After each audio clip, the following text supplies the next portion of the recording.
Yeah, she's pretty good. But this ain't as good as y'all gonna hype it up to be. We going live from the underground.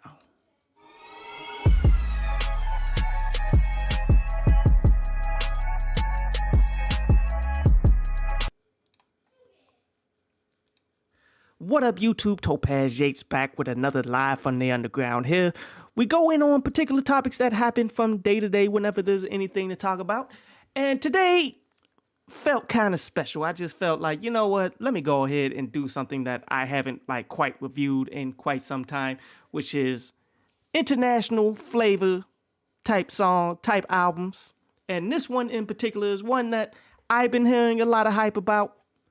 This individual that I've known for quite some time, I've been following. You can't help but to see some of the personal lives of these individuals get spilled out all over Twitter. And then she is pretty talented. But I'm going to be talking about this FKA Twigs Caprisongs. Now, again, Twigs is somebody that I've actually followed for quite some time, that I know a bunch of her music, and I know that she's pretty talented. Think Doja Cat of the UK, but less versatile. You feel me? She has that same kind of complex delivery and things that she tried to bring about, but I would honestly take musically Doja Cat over FKA Twigs any day, but that's not no diss or nothing. I think they're both talented. And then when you look at them in their personal lives, where I'm just going to delve into this just a little bit, think Doja Cat, but minus the racism that Doja Cat got caught with having, that she probably still does to this day. Most likely she does. But Twigs got some clear bid winch-like vibes. Can't say for sure or not, but I'm just saying, why else would you date Shia LaBeouf and allow him to beat up on you? But that's besides the point. See, here's the thing that I've just came to the understanding. She makes solid music to the point that you gotta be like, you know what? I'd rather hear the solid music that she put out than get all too focused into the nonsense that these people are doing in the actual social lives. Because if you just focused on people's social lives and not the music, then you really wouldn't have much music to listen to because of the caliber of people that's getting put on in the game. See, the music industry deliberately goes after people who are of a like mind. One, two, have drama and nonsense that's surrounding them. When you understand that that's the type of person that is targeted, not so much the most talented of us, then you got to realize that the vast majority of the people that you're going to come across, they're not going to be all the way there. So it's important to be able to separate the individual from the music, regardless of if you can rock with them or not. There are certain individuals that I do not like at all, but the music is dope, like Doja Cat. So I can separate who you are from your music, enjoy your music for what it is, but not support you as an individual. But looking at the UK, something that the UK doesn't get a lot of credit for, they have a lot of quality singers out there right now. Not saying that they are to the forefront of the music industry when it comes to R&B and things of that nature, but they're very close. They are very talented. They are very good. And they really don't get the credit for it because it seems as though people would much rather promote grime music, a style of music that isn't really ready for the global marketplace. But ready or not, here it comes, because individuals like Drake, who, he stole the whole style and tried to promote it much like he did, what was it? Like he did Afrobeat. It's something that Drake does in order to remain relevant. He will go to whatever bubbling music culture there is and try to emulate it and bring it to the rest of the world. And regardless of if the rest of the world is ready to hear it or if this music is actually quality enough to be reached out to the rest of the world, doesn't matter. It's time to get the bag. And that's why we hear a lot of individuals who have been doing that. Uh, what's his name? The MC that died that used to do the grime music. What up? What up, Kev? Real, what's good, bro? Uh, but there was an MC that died all but recently. Uh, they keep on making like different variations of his music. He was like the U.S. variation of grime. Let me look that up right quick because I know I got like at least one of his songs on my playlist somewhere. Hold up. Pop Smoke. Pop Smoke. It's a great example of how grime started transitioning and people were making it into more than what it was, even though it wasn't ready. Just like how I wasn't a huge fan of Pop Smoke. Not a huge fan of the grime style that's out there in the UK. Maybe somebody who's a talented individual will be able to take it and to make it into something more than what it is and make it ready. But as of now, no. But okay, let's go ahead and look at this Caprisongs project. And I will say she's a solid musician. I like what she's doing on a lot of these songs. I'm just not saying I'm keeping very many of these tracks. Like, I think there's a bunch of songs on here that's good, that showcases the fact that she got abilities of delivery and flow and creativity. But none of these is actually like, yo, that's like a fire song that's going to be in my top 10. I must have that. No, she falls in the middle of the talented individuals who do things like that nature. But let's go ahead and look at my favorite song. Well, my number one favorite song off this would probably be Ride the Dragon. And when you listen to this, you will understand the comparison that I have with Doja Cat. See, the dynamic delivery that she has on top of the complex production, very solid, as the basic concept of this one is just sexual energy with what time she does have, because as a successful artist, how do you have time for a sex life? How do you have time to do anything when you're like, okay, I got a show in a different state or a different country like the UK and all that stuff, in different cities all the time because you need to get the bag or else you risk not being able to survive. You feel me? Like, if you're not constantly out and about, constantly putting out music, constantly doing shows, constantly doing things for your fans, constantly there all the time, you run the risk of people forgetting you. But with that in mind, how do you have a sexual life? Especially for women. Like, as men, we cool wherever we go. Especially if we got notoriety, we can touch down, meet any woman, do what we want to do, keep it pushing. The key for us as men is to do that. That's what we want. But as far as women trying to continue to do what you could do the same thing as we men do, but typically doesn't end well for you. And honestly, most of these women need to be focusing in on being the best that they can to continue to put out the best material. Before you get tired, like say Doja Cat said that she getting tired, like say,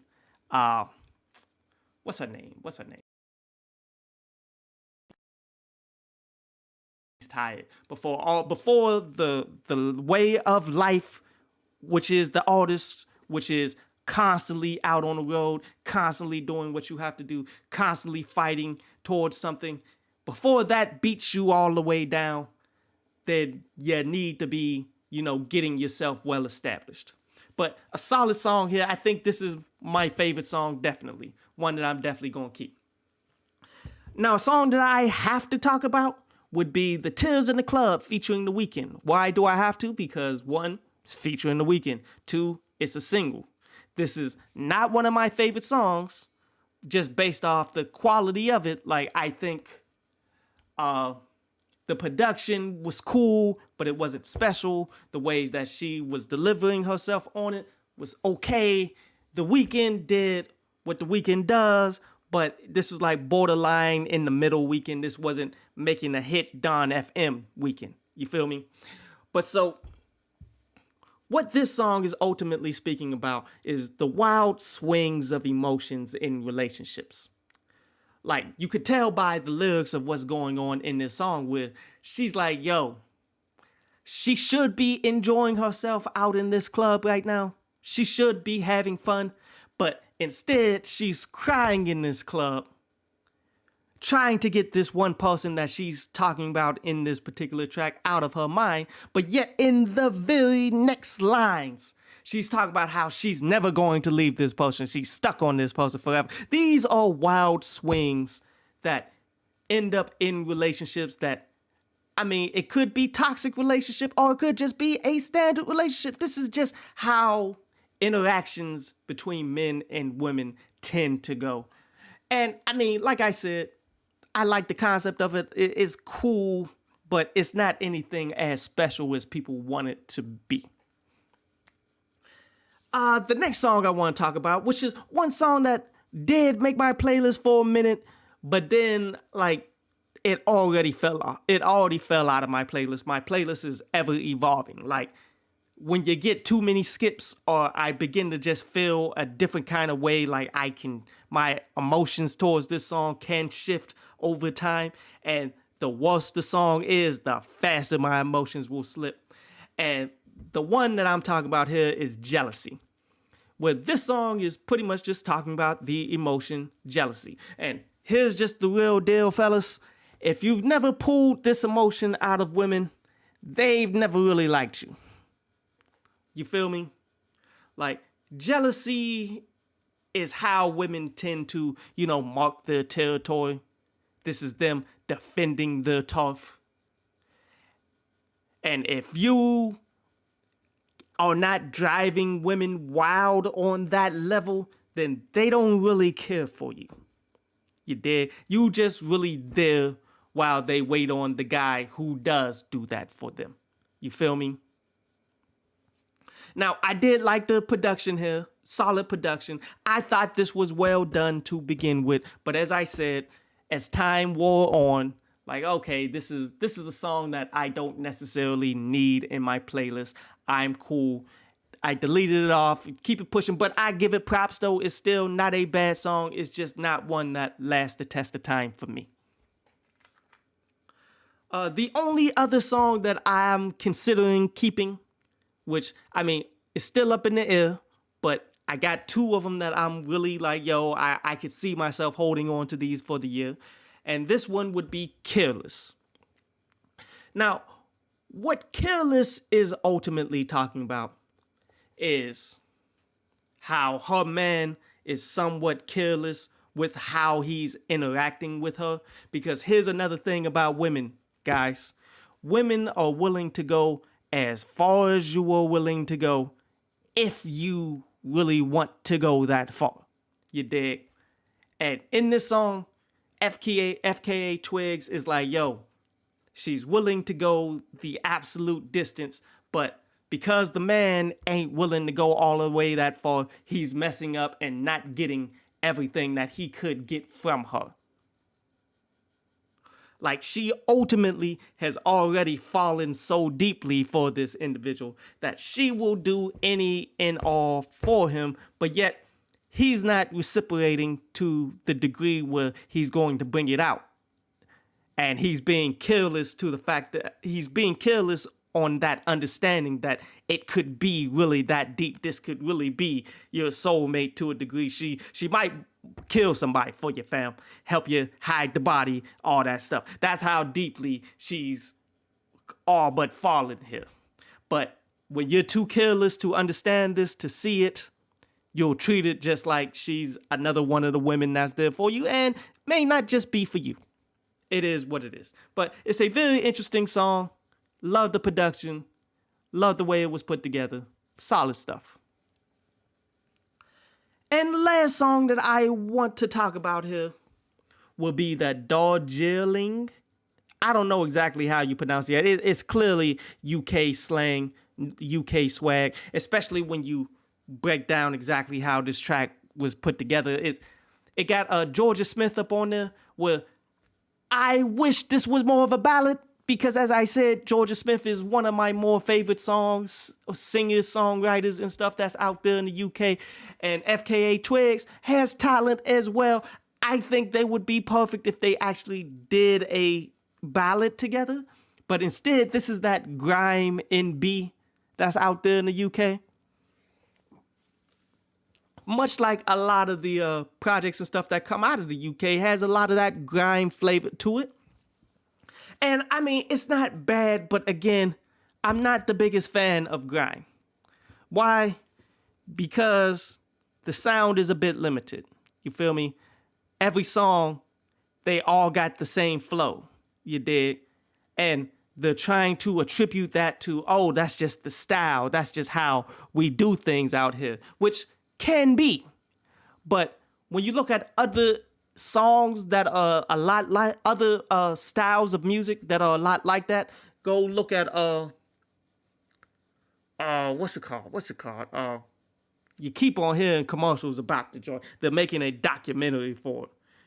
It's the Latin sound that's mainly in New York.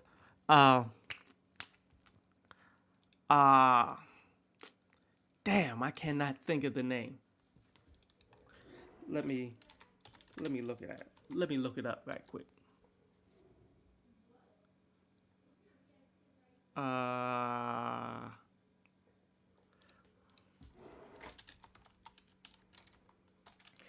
It is called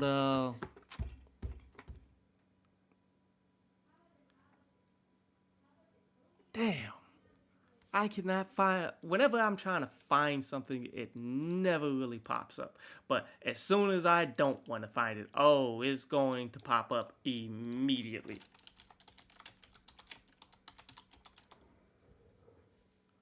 Reggaeton. Like, a lot of people want to cling to reggaeton. Like, oh, this is the next great, like, Latin styled rap. And all of that stuff, bro. But all of the songs sound the same. And they have sounded the same for a very long time. Like, how long have reggaeton been out? You feel me?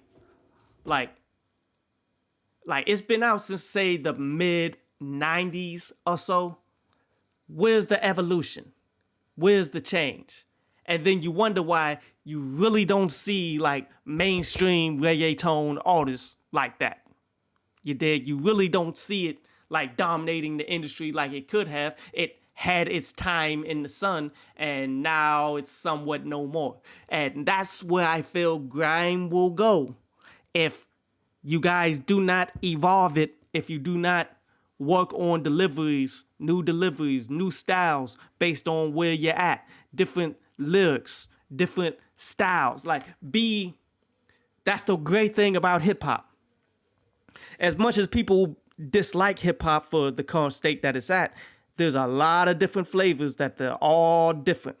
Like right now, who's running the game? Clearly Atlanta-based hip hop. It's mainly the super singing drug abuse, like rap styles that you hear, and you got cities like Chicago who got drill, but it's just a variation of the southern trap music.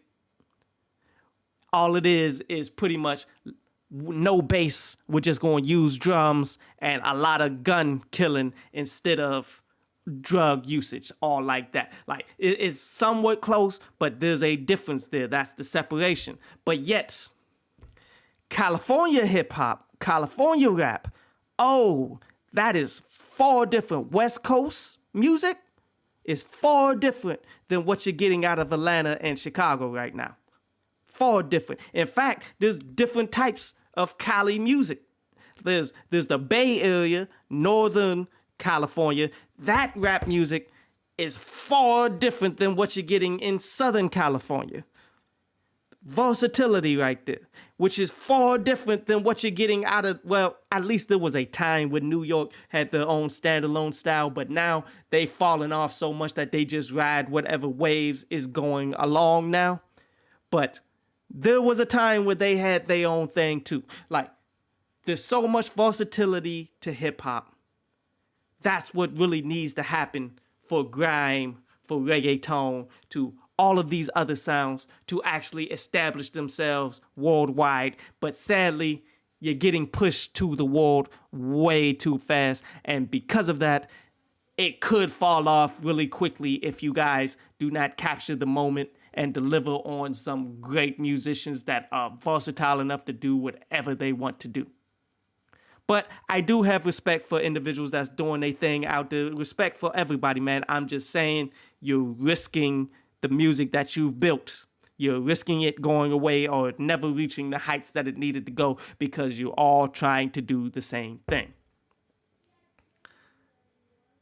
Overall, this Darjeeling's not a very good song. Not one that I'm keeping. I think, like I said, would have been better as a ballad. Would have been better. A better use of the feature could have been just raw singing and stuff. But it's fine. Overall, like I said, I'm only in consideration of keeping 2 songs out of this entire project right now. And those are Ride the Dragon and Careless. They're not the strongest songs. They have questions to them. I don't know exactly how long they can keep up with my playlist. I mean, it's a tough spot too, man, because wherever you are in my playlist, those same people are going to get played right after you. Like, and she's like right next to Corday. She's like right next to The Weeknd with the Don FM. Will I want to fast forward through her stuff so I can get to that Don FM? That's plausible. Could I fast forward through her so I can go ahead and get to that Corday? That's plausible. And the more fast forwards you get, the less likely you're going to survive. But I don't think that this is a bad project by no means, even with me only keeping 2 songs. Like all these songs that I listed here, there was a moment there where I actually did consider keeping them, that I actually was like, yo, this is a pretty cool song. If there wasn't such massive competition already this early in the year, then these had a better chance of actually competing. But seems to be one of those years, man, where we gonna be getting solid music. Like usually, man, first quarter, because after New Year's, like music typically just falls off the map. You feel me? Sometimes there's a lot of stragglers, a lot of projects that were supposed to come out at the end of last year, but they got pushed back. But for the most part, January, February, March, these are the months where they introduce the new acts that have no hype. They're trying to build onto individuals and help these people develop, you dig? But we already got a Weeknd album. Corday is one that I do believe is still developing, but yet he's developed far more than what Twigs has at this point. It's going to be a tough year for anybody involved. And I think it's mainly because of the pandemic. People were just getting postponed. Eventually, these projects were going to have to come out. And now there's so much going on out there, so much competition. It's going to be tough for anybody to get in where they fit in, and average projects are going to get pushed down, and the above average projects are going to dominate this year. But, you know, that's better for us as listeners, as fans of the music. I'm willing to have a good amount of projects that are dropping of quality acts, and I mean, I get my selection, my pick from week to week, even during the winter, even during the first quarter. It's cool. But overall, I'm going to give this joint a 7 out of 10. One that you should be listening to. One that, you know, give it a chance if you're new to the UK scene, if you're new to FKA Twigs. Give her a shot. But I'm not going to tell you that it's like the most phenomenal project like some reviewers are going to do. Some reviewers, no names, but some reviewers are going to overhype this to ridiculous proportions because they are, because they was already talking about it going into it, like, oh, this is not a warning. This is not a warning. FKA Twigs is coming out. Like, well, when you overhype people of that caliber, then in a lot of cases you realize it's not going to happen the way you want it to happen. As this project was cool. It was cool. 2 songs. A cool 2 songs, but it's worth listening from top to bottom because it's a bunch of quality, just nothing amazing that I'm willing to keep. Again, solid 7 out of 10. Guys should go ahead and peep that joint on out. But before we get out of here, because I got a little bit more time, I got like 4 more minutes. Did you guys see the JID video? The new JID video is actually kind of dope. I like the creativity and the artistry of it. Like, I wasn't going to talk about it, but let me go ahead and pull this up right quick. What's the name of it? JID Surround Sound featuring 21 Savage and Baby Tate. Now, the video is really what does it for me, especially when JID is in the house. And it's like whenever the camera is moving throughout the house, you see JID in a different position doing something different. You dig? But it feels like it's one fluid shot going from one position to the next to the next. Like, I love that kind of directing. Like, and that's been done before multiple times. In fact, they did a whole movie like that, which was fire. The movie was called 1917, if you guys ever heard of it. I think it was 1917. Let me look that up. Yeah, it's the movie 1917. It's about World War I? It's like a movie of World War I where it's a continuous shot that goes from, okay, the military came to a soldier, tell him that the bosses need him. You see the actual soldier walk up to these soldiers that's down on the ground and give them the news that the bosses need them. They literally get up and walk to go see the bosses. And while they're walking to go see the bosses, they're having a conversation like, man, what do they want? This never ends well, or whatever. They go there and they get some directions of a mission, which I'm not going to spoil the movie for those of you who haven't seen it. But there's a mission that changes everything, and then they end up going on this mission. You follow them, go through the barracks, to the trenches, from the trenches into the actual war. And then when you least expect it, much like most war movies, which is fire, like, the war just happens and things just go down and it gets crazy. And then they continue to push towards the mission. And they try to fulfill the mission, like, but you see it every step of the way. Like, even when the part of the war ends, like, they don't just stop and do a cutscene. No, they have to get up. They have to continue the mission right after they just had to kill a whole bunch of people. And they have to stay focused on the mission. Like, it's actually fire. But that's what they did for this JID video, at least the end of it while he's in the house, where it's one continuous shot of JID is in the hallway of the house, and then the camera just turns right. Oh, JID is in the middle now. Oh, and the camera turns up. Oh, JID is up the steps. And then the camera does a barrel roll. And as it does a barrel roll, you see he's now in the kitchen, just chilling or whatever. And then it ends with all the JIDs in the same room looking at each other, all performing. And then when they get done performing, like, yo, I'm out. And JID says deuces to all of himself, and they all react to him like, oh, yeah, man, all right, man, you be safe out there, bro. Like, that was dope directing. But that wasn't the entire way. Like, there was other parts where Jid is in the car with a whole bunch of black women wearing nothing but all black, representing black power. I like that. I like that a lot. Then he brings in 21 Savage. 21 Savage is just being a savage, being fly, performing in a whole black background.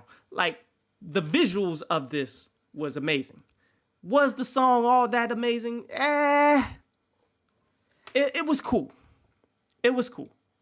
I'm not gonna give it the utmost props. It's not one that I'm like, yo, I gotta hunt this song down. I got to download this joint. I need to put this on my playlist. No. But the visuals add a whole nother flavor to it. It makes it quality. I'm not even mad at it. It is what it is. But that's all the time that I got for today. I only was going to do a half an hour. Definitely go ahead, peep the Twigs, and go ahead, peep that Jid video. Solid stuff. Maybe I'll be back tomorrow. Maybe we'll have something that we'll be talking for much longer about, like how we did the Kanye for a whole hour. But we'll see. Is what it is. I enjoyed all of this stuff. You guys have a nice day, though.